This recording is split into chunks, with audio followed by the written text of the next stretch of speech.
want to go overseas again and ask you about the situation in Ukraine. Does it feel to you like Vladimir Putin is trying to reestablish, at least in part, the old Soviet Union? What's going on? How outrageous, if you don't mind my sort of predicting a bit your answer on this, how outrageous are his in Ukraine at the moment? Well, they're extremely outrageous. I mean, if you think about what's happened across the last couple of months and what's happening on the ground right now, I mean, if you look at the Ukraine government is losing control of the eastern part of the country, and if you look at the militants, if you will, on the ground on the eastern part of the country, I mean, they're clearly supported.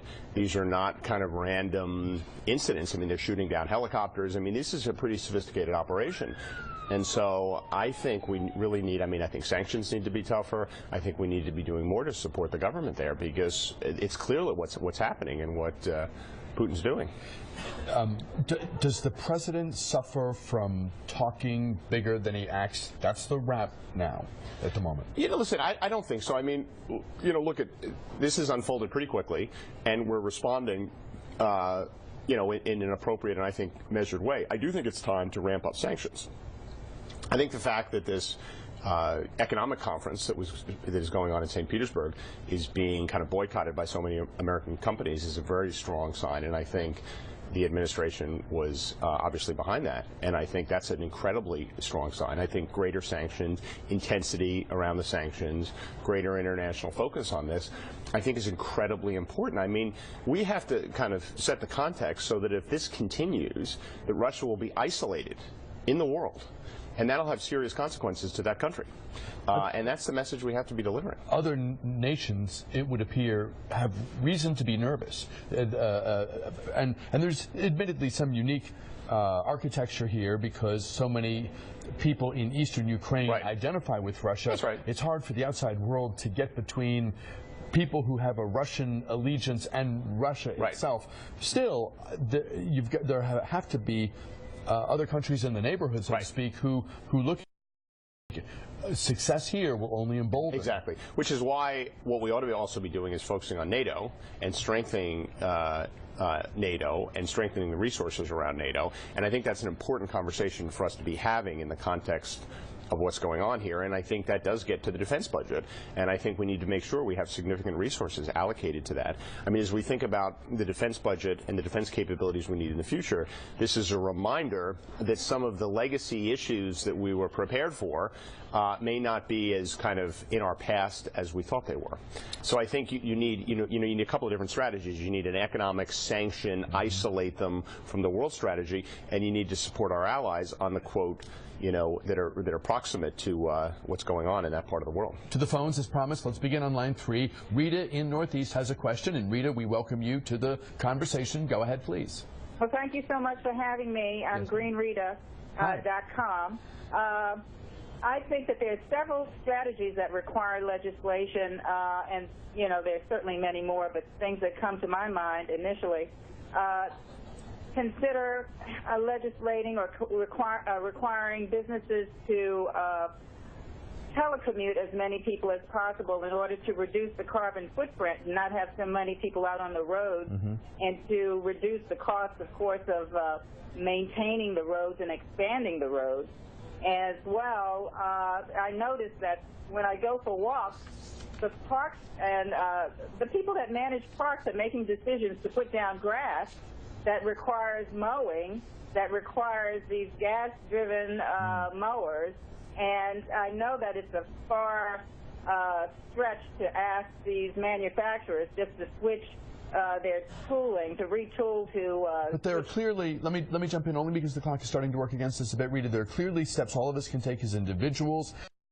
There may be a room for legislation were a consensus around some of these issues to emerge beyond what we've been able to see so far. Yeah. So look at, I mean, clearly the cheapest energy source we have is conservation, right? And if you look at the opportunity around conservation in this country, it's enormous. In other words, how more efficient we can become and how efficient we've actually become, even in the last several decades. It's staggering, but there's a lot more we can do. So policies that encourage conservation, encourage people to invest in practices And I think the private sector has actually been a leader here. If you look at some of the practices that have occurred in the private sector around conservation, I think we need to be deploying that more broadly across the country into the government sector and allowing citizens to do that as well. So there's a whole bunch of incentive there. There's other incentives we need around creating smart infrastructure and a, quote, smart grid. I mean, one of the things I've been a huge supporter of is increasing our investment in infrastructure. I've got one of the largest bipartisan pieces of economic legislation in the whole of the Congress right now that will make a huge difference in terms of the amount of money we can invest in our infrastructure. And a lot of that, and a lot of the infrastructure that states and local governments want to invest in is improved transportation networks, things that allow people to not only commute in a more, quote, carbon-sensitive way, but also, more importantly, perhaps lower their commute times, allow them to spend more time with their families, et cetera, including, part of that could be investing in a new grid system, which is a huge priority for this country if we want to have, again, the kind of advanced energy economy we need. But we also have to get the incentives right. I mean, right now, we largely subsidize, to a great degree, carbon-intensive fuels. I mean, if you look historically over the subsidy we've provided to oil, we've never loaded into the cost of oil the cost of our Middle East engagement. In other words, the cost of keeping the shipping lanes open in the Middle East has never really been factored into the cost of oil. And if you actually start doing that... To say nothing of the wars that some argue. Yeah, exactly. When you start doing that, you start realizing a lot of these sources are a lot more expensive than people think they are. If it's $50 a gallon on the pump, it would all be hair on fire. I actually think the private sector can solve this problem if we give them the right incentives. We haven't quite given them the right incentives, which is why I've actually been a proponent for a form of a carbon tax. And industry actually is embracing a carbon tax because they know with the right incentives, they'll fix the problem.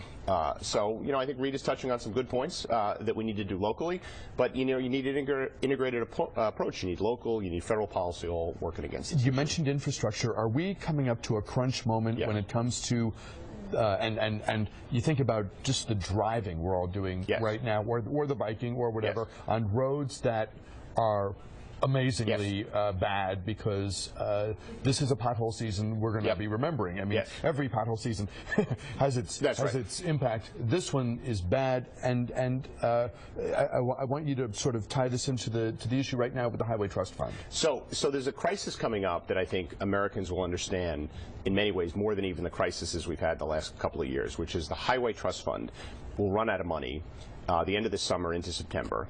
And the Highway Trust Fund right now funds 90% of the surface transportation projects across the United States. And if it runs out of money, then those projects stop. So the people working stop going to work, and the projects are suspended.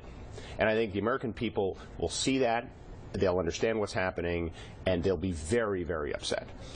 So that's going to happen this summer, and we have to deal with that. The problem with the Highway Trust Fund is it used to be funded with something called the gas tax. And we haven't raised the gas tax in this country since 1992. So as a result, the Highway Trust Fund has about a $15 or $16 billion per year deficit that the government's been making up. Combined with better fuel efficiency? That's right. There's a whole variety of factors, but we have the shortfall. And we don't have an obvious way to fix that. So the Highway Trust Fund will run out of money, and these projects will stop. I think this should be the top priority, domestic priority of this Congress right now.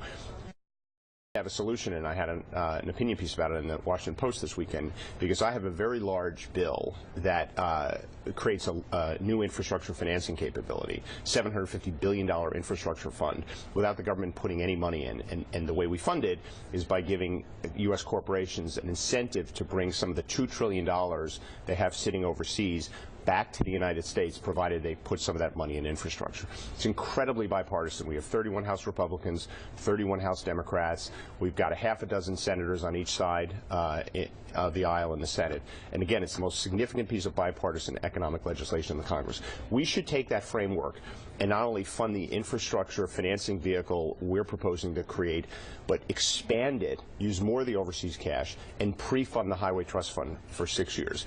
It'll be so incredibly stimulative to this economy. It'll fix the infrastructure challenges we have. It'll make the country more competitive. It'll get millions of people to work, and it'll create a path for overseas money to come back to the United States and be invested in our economy. It's a huge jobs agenda that I think the Congress should be focused on. John Delaney is a member of the U.S. House of Representatives. He represents the 6th District in Maryland. It's Western Montgomery County and Western Maryland itself. Always good to have you in and share your news. Thanks very much for My pleasure. Thanks for having me, Bruce. We'll step aside here and update on the hour's top stories, the day's forecast, and then much more of the program.